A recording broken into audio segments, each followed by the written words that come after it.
Samantala, 95th Infantry Battalion may bagong pinuno na. Ang detalye ihahatid ni Idol Zena Marie Akdang. Formal nang ipinasa ang pamumuno ng 95th Infantry sa Lacnib Battalion sa bagong battalion commander na si Lieutenant Colonel Erickson Bolosan sa isang seremonya na ginanap sa Barangay Zone 1, San Mariano, Isabela.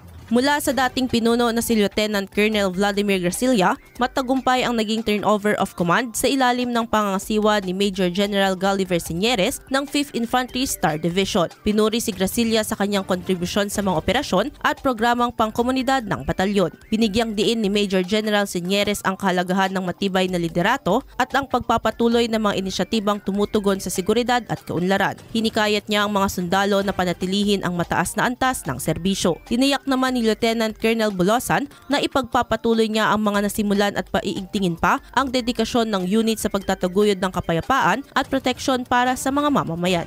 Idol, nanunuyo ba at humihina ang elasticity o pagbanat ng balat? Bumababa ang fat level sa ilalim ng balat, gayon din ang collagen availability sa katawan, kaya naman 50 pa lang mukha ay kulubot na. Para mapigilan ang mabilis na pagtanda, mag-DTX 500 na. Pinaparami ang cell regulators gaya ng retinols, peptides at growth factors para sa collagen metabolism and production.